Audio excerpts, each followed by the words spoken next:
Hello बच्चों, आज के व्याकरण सत्र में इस पहचान क्लास में मैं आपका स्वागत करती हूँ।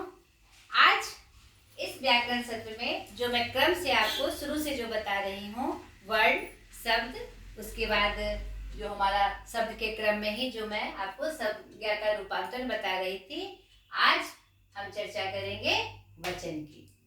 ठीक है, थोड़ा सा आपको रिमाइंडर करा दूं मैं कि मैं जो क्रम से जो बताने के क्रम में मैंने पहले आपको संज्ञा बताया, फिर सर्वनाम बताया, फिर मेरे ध्यान में आया कि आपको संज्ञा का रूपांतरण जानना है, तो मैंने पहले आपको संज्ञा के रूपांतरण के बारे में बताया कि रूप में अंतर कैसे होता है। उस क्रम में मैंने आपको बताया था चार्ट बताकर कि उसके रूप में लिंग, वचन और कारक के कारण अंतर आता है, जिसमें मैं पार्ट 1, पार्ट 2 और पार्ट 3 में मैंने लिंग की चर्चा आपसे की, लिंग संबंधी विशेष नियम की चर्चा की, पुल्लिंग बनाने का क्या नियम है, स्त्रीलिंग कैसे पहचानते हैं, पुल्लिंग को कैसे पहचानते हैं, ये यहाँ तक मैंने आपको बताया था। ठीक है, लिंग पोर्शन हमारा कंप्लीट हो चुका था। अब आज मैं चर्चा कर रही हूँ संज्ञा के रूपांतर के दूसरे भाग वचन की। ठीक है, वचन क्या है, वचन संबंधी नियम क्या है, इसकी जानकारी अगर हमें होगी तो फिर अब हमें आपको अपना जो सवाल आएगा उसको सॉल्व करना आसान होगा। ठीक है, तो ये आपके शुरू से के लेवल में ही ये आता है और आपके 9-10 में विशेष रूप से वचन, लिंग और कारक संबंधी प्रश्न पूछे जाते हैं। ठीक है, तो पहले इसकी परिभाषा जान ले। वचन, वचन मतलब कहना भी होता है। आप जानते हैं उसने वचन दिया यानी उसने कहा, है ना। लेकिन व्याकरण में वचन का अर्थ होता है संख्या। ठीक है, इसका ध्यान रखना है आपको। वचन दो अर्थ में हुए, वचन एक मतलब कहना, लेकिन व्याकरण में वचन का अर्थ होता है संख्या, जो संज्ञा या सर्वनाम की संख्या बताए कि वह एक है कि अनेक। क्लियर है बेटा? तो परिभाषित रूप में इसको हम जाने, शब्द के जिस रूप से उसके एक या एक से अधिक होने का बोध हो उसे वचन कहते हैं।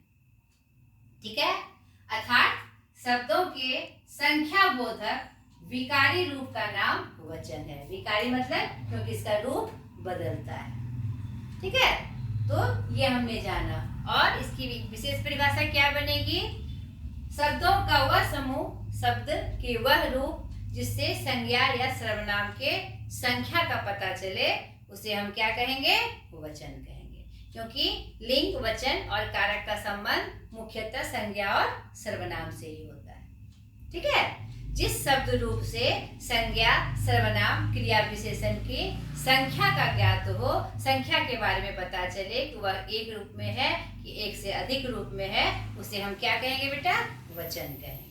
कोई दिक्कत? ये ज्यादा भारी नहीं था। अब हम जानेंगे वचन के भेद। ठीक है, अब हम इसके भेदों की चर्चा करेंगे।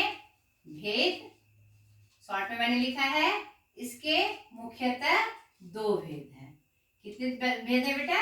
दो भेद। एक वचन, एक वचन पहला भेद, और दूसरा भेद आपका बहुवचन।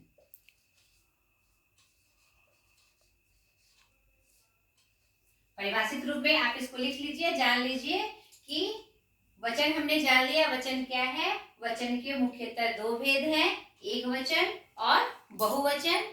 एक वचन जिससे संज्ञा या सर्वनाम के एक संख्या का बोध हो वह एक वचन होगा, और जिससे संज्ञा सर्वनाम, जिस शब्द से संज्ञा या सर्वनाम के एक से अधिक रूप का पता चले, अधिक संख्या का पता चले, तो वह क्या कहलाएगा, हमारा बहुवचन। आसान है, तो जिससे एक का पता चले, एक का बोध हो।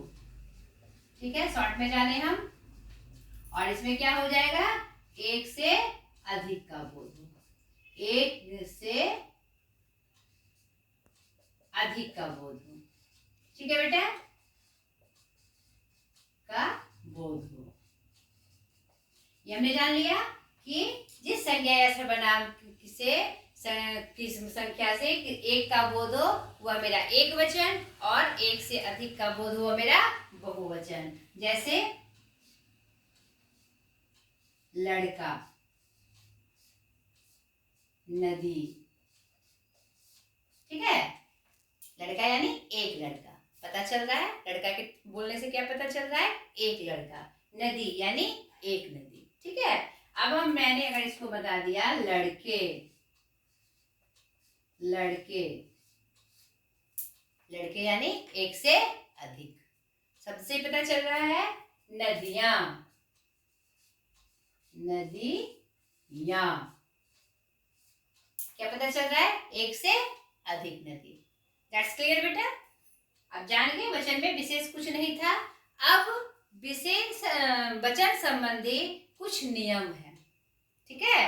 एक वचन से बहुवचन में बदलने के लिए और इससे संबंधित कुछ विशेष नियम भी हैं, जिसकी जानकारी मैंने जो अपना संकलन बनाया है, मैंने जो एक जगह उसको संकलित किया है, क्योंकि अगर मैं वो लिखने लगी तो फिर आपका वीडियो बहुत बड़ा हो जाएगा।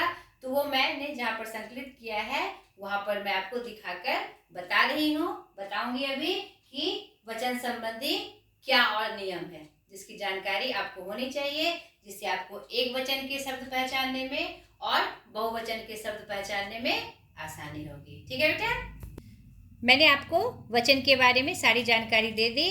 अब हम देखेंगे कि बहुवचन बनाने के जो नियम है वो क्या है। ठीक है, ज़्यादा नहीं है, इसमें थोड़ा ही है।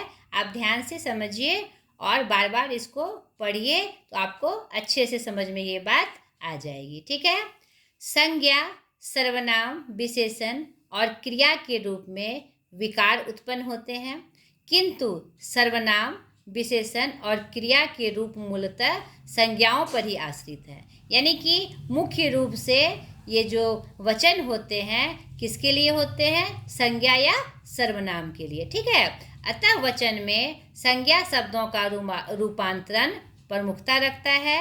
वचन के अधीन संज्ञा के इस रूप में दो प्रकार से परिवर्तित होते हैं। यानी कि एक वचन से बहुवचन जो बनता है वह मुख्यतः दो प्रकार से बनता है। समझ रहे हैं बच्चों आप? एक विभक्ति रहित और एक विभक्ति सहित। ये विभक्ति रहित, विभक्ति सहित क्या है बेटा? विभक्ति रहित यानी जो चिन्ह हम लगाते हैं, आकार, हर्षिकार, दुर्घिकार, का, के, की यानी भी किसी भी शब्द के साथ जो हम चिन्ह लगाते हैं, जैसे कि कर्ता के चिन्ह होते हैं, कर्ता भी मैं आगे आपको कर्ता का कारक के जो चिन्ह होते हैं, का, के, की, में, पर, ये सब क्या है? चिन्ह है।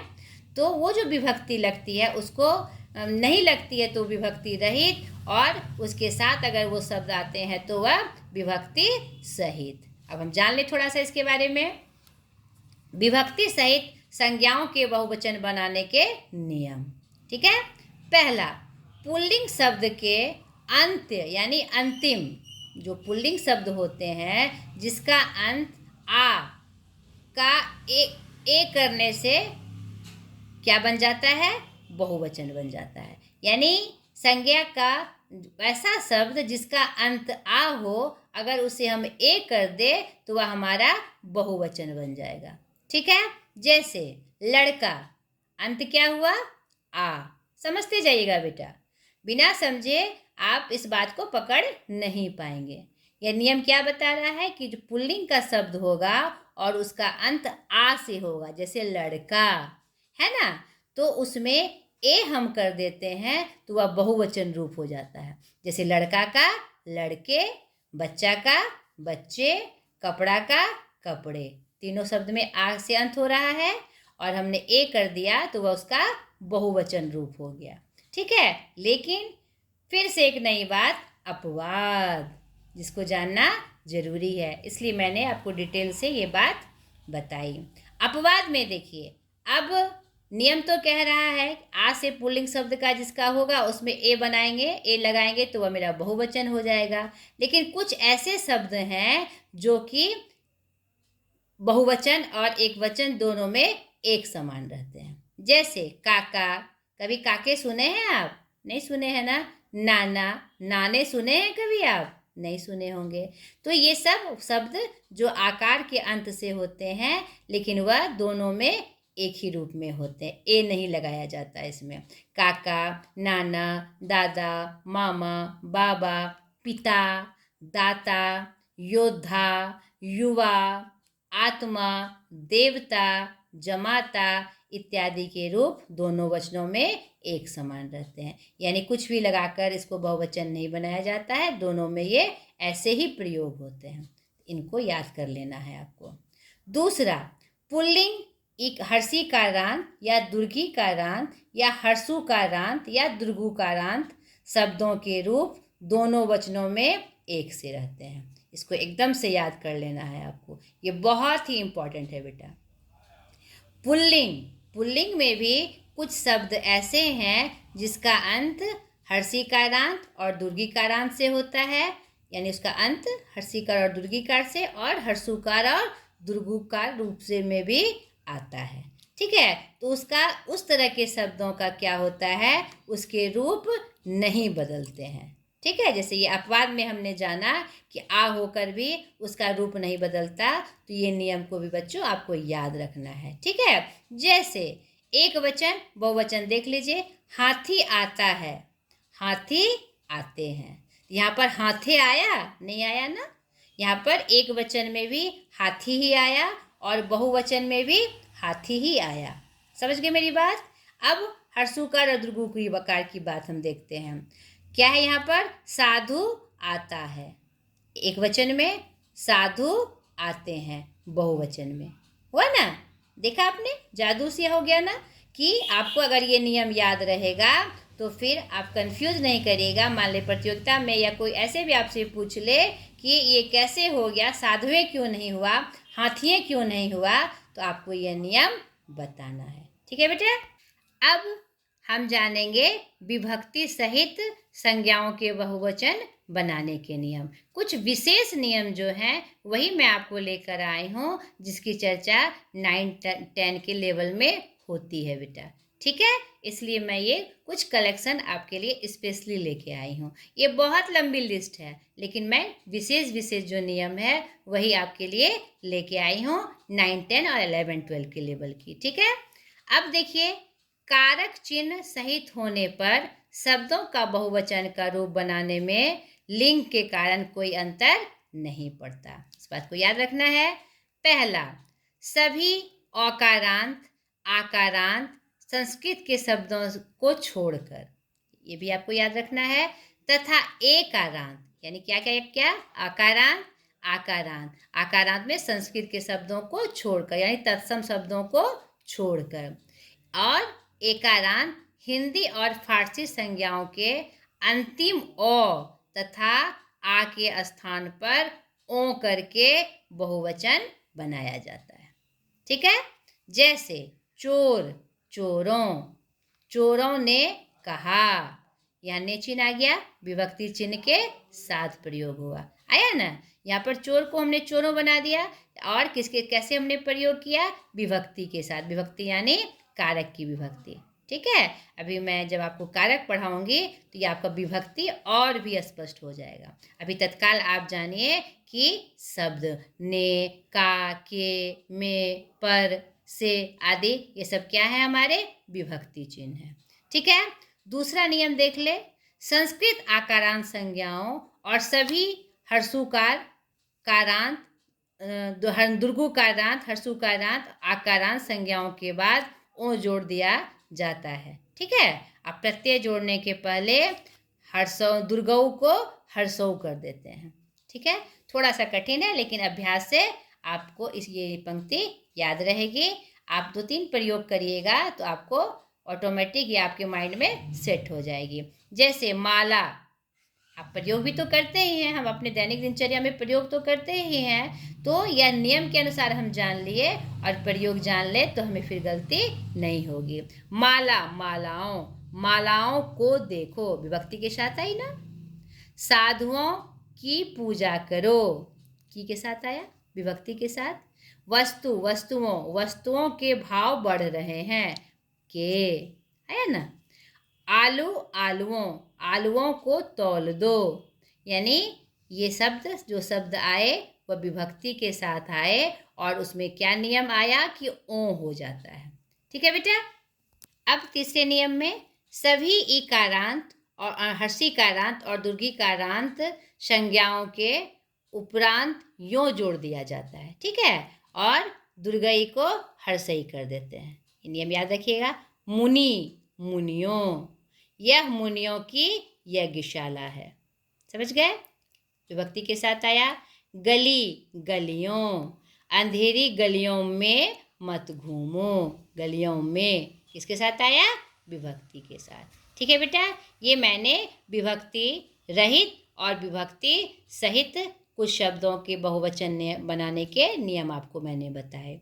ठीक है। जो 9-10 के लेवल के हैं बेटा, आपको इसका ध्यान रखना है और अभ्यास से इसकी जानकारी आपको लेनी है। अब वचन संबंधी कुछ विशेष नियम जो होते हैं, जो कुछ ऐसे शब्द होते हैं जो कि खाली एक वचन में प्रयोग होते हैं और कुछ ऐसे शब्द होते हैं जो सिर्फ बहुवचन में प्रयोग होते हैं। इसकी जानकारी भी मैं आपको दे दूं। फटाफट मैं देते चले जाती हूँ आपको, आप ध्यान से इसको देखते चलिए। भाववाचक संज्ञाओं का प्रयोग एक वचन में होता है। जैसे मैं उनकी सज्जनता पर मुग्ध हूँ। कभी सज्जनते सुने हैं? नहीं। तो वह क्या होता है? हमेशा एक वचन में होता है। ठीक। हर, प्रत्येक और हर एक का प्रयोग सदा एक वचन में होता है। इन 3 शब्दों को आपको याद रखना है। वह हमेशा कैसा होता है? एक वचन में होता है। प्रत्येक को कभी आप बदलते नहीं देखे होंगे। ठीक है। अब प्रत्येक व्यक्ति यही कहेगा, हर एक व्यक्ति यही कहेगा। ठीक है। हर लोग यही कहेंगे, यानी पर यहाँ पर इसका एक वचन ही रूप प्रयोग होता है। हिंदी के कुछ शब्दों जैसे, इसका आपको खास ध्यान रखना है। इसमें स्टार बना के आप इसको नोट करिएगा। ये NOT नोट करके आप इसको लिख लीजिएगा। ये हमेशा प्रश्न में आते हैं। जैसे देखिए, प्राण, लोग, दर्शन, आंसू, अक्षत, होठ, दाम, होश आदि का प्रयोग सदा बहुवचन में होता है। एकदम ध्यान रखना है बेटा इस बात का। इन सब शब्दों को एकदम आप रट लीजिए। जैसे आप क से कलम, क से कबूतर ऐसे रटते थे ना, तो उसी तरह इस शब्दों को आपको वचन के रूप में, कि ये बहुवचन में होते हैं, इसको रट लेना है। नेक्स्ट देखिए, समूहवाचक संज्ञाएं प्रायः एक वचन होती है। जैसे यहाँ की जनता अशिक्षित है, विद्यार्थियों की टोली इधर से गई। यानी समूहवाचक संज्ञाएं जो होंगी, कुछ ऐसे शब्द होते हैं जैसे जनता, टोली, यह सब किसमें प्रयोग की जाती है? एक वचन में। नेक्स्ट, अनेक समूहों के बोध होने पर समूहवाचक संज्ञाएं भी बहुवचन में आती है। जैसे विद्यार्थियों की कई टोलियां निकली। इस बात का ध्यान रखना है। हमने क्या जाना था पहले कि समूहवाचक संज्ञाएं जनरली क्या होती है? एक वचन में होती है। लेकिन अनेक समूहों का बोध अगर हम कराते हैं तो फिर उसका रूप बहुवचन में होता है। ठीक है। अनेक समूहों का बोध कराने पर। नेक्स्ट देखिए, द्रववाचक संज्ञाओं का प्रयोग एक वचन में होता है। ठीक है। द्रववाचक संज्ञाएं क्या होती है? जिसको हम नाप तोल सकते हैं, गिन नहीं सकते, या जो लिक्विड के फॉर्म में हो, तरल के रूप में हो। ठीक है। जैसे भारत में बहुत सोना विदेश जाता है, यह कैसे प्रयोग हुआ हमारा? एक वचन में। ठीक है। नेक्स्ट देखिए, जाति भर का बोध कराने के लिए जातिवाचक संज्ञाओं का प्रयोग प्रायः एक वचन में होता है। ठीक है। अगर हम पूरी जाति का बोध कराते हैं तो एक उसका प्रयोग कैसे होगा? एक वचन में। सिंह जंगल का राजा है, गाय पालतू जानवर है। हमने क्या देखा? इसका प्रयोग एक वचन में हुआ।